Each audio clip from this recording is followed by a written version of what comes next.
Why, hello there, bloody good day, and in this tutorial, we're going to be talking about unordered lists. So our 27th tutorial, and yeah, it's definitely time to learn how to style unordered lists. So before we can style an unordered list, we probably would need one, eh?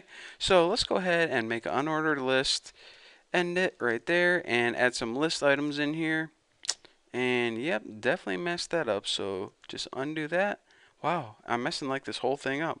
There we go, Bucky. You get it. And okay, let's concentrate here. Enough Wally gagging around. Li. Time to add some list items. So the first item would be like Apple. Let's just go ahead and copy this. Way too lazy to type this again. So, okay, what's on my mind? Apple. I guess we can make this a list of food that I like. Apple pie and dumplings because they sound funny and they taste good. Not a bad combination.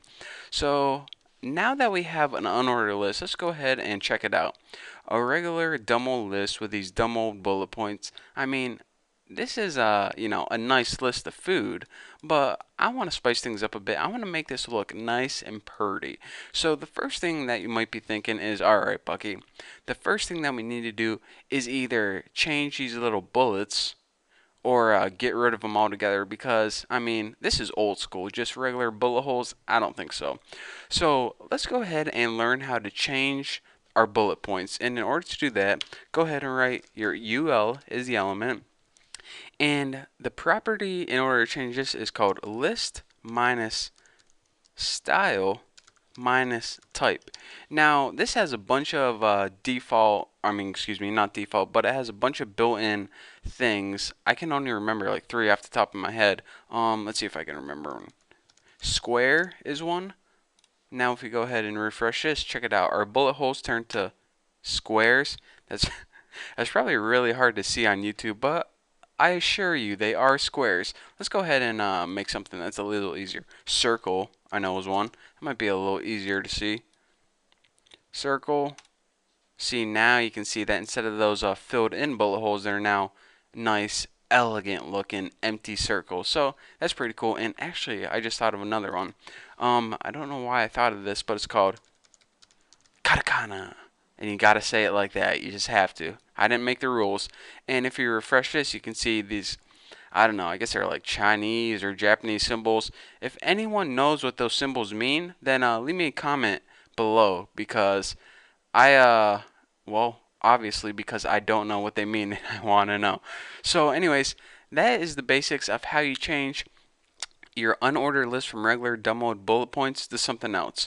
So, another thing that I want to mention is if you go through and you see, you look on the website and you go through looking at all the bullet points that you can use, and none of them really, I don't know, tickle your feathers, I guess. None of them really make you happy.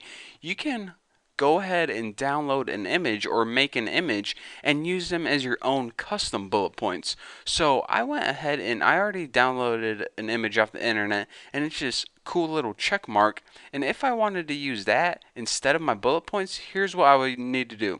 First of all, you don't use list style type anymore. So go ahead and delete all that. What you use is a property called list style image. And of course, anytime we want to use the image in CSS, we use the keyword URL with those parentheses. And inside our parentheses, I have a file that I already downloaded. So if you do this, it's not going to work because this file isn't on your computer. But anyways, I already have this in my folder. It's called check.png.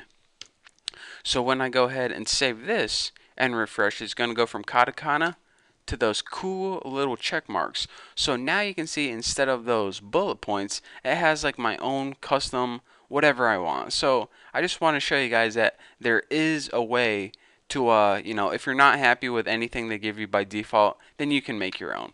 So another thing that I wanted to cover in this tutorial, maybe I'll save this for next tutorial. Now we got time to do it now. Let's go ahead and delete all of this and add a property like border 1 pix solid red. This is a problem that I had a long time ago, and I remember that every time I made a website, it would annoy me. So I always use unordered lists when I have like a navigation bar on the side. And the first thing I want to do is this. First of all, on my navigation bar, I don't want these little bullet points. So in order to remove those, I go ahead and in my CSS, I go list style type and I set this to none.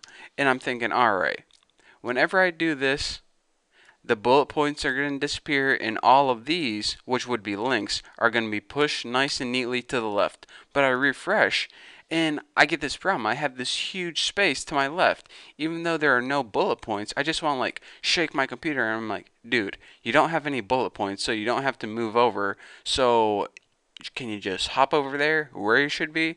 Go ahead, just hop on over. But it doesn't do that. In order to get those to the left, let me explain this first of all. By default, your browser gives padding, at least left padding, to unordered list. It also gives a margin, I believe, by default. So in order to fix the padding, I mean, you would think that it would be 0 by default because it just makes sense, but it isn't. In order to fix the padding, you need to explicitly set this to 0. So go ahead and type padding in there and go ahead and type 0. And now once we go ahead and save this and refresh it, check it out. Everything is pushed nice and neatly to the left. And of course, if this is too much for you, you can alter the padding accordingly. But I just wanted to show you guys, whenever you guys are, making a website and you're like, making an unordered list as a navigation column seems like a good idea, and you have this problem, well, now you won't have it anymore like I had. So I shot myself in the foot so you guys wouldn't have to. So anyways, that's all I wanted to show you guys. Trying to save you a little headache at least. So there you have it. So thank you guys for watching this tutorial. I don't know what I'm covering in the next tutorial, but like always, it's going to be amazing. So anyways, thank you guys. Don't forget to check out my website, and I'll see you guys later.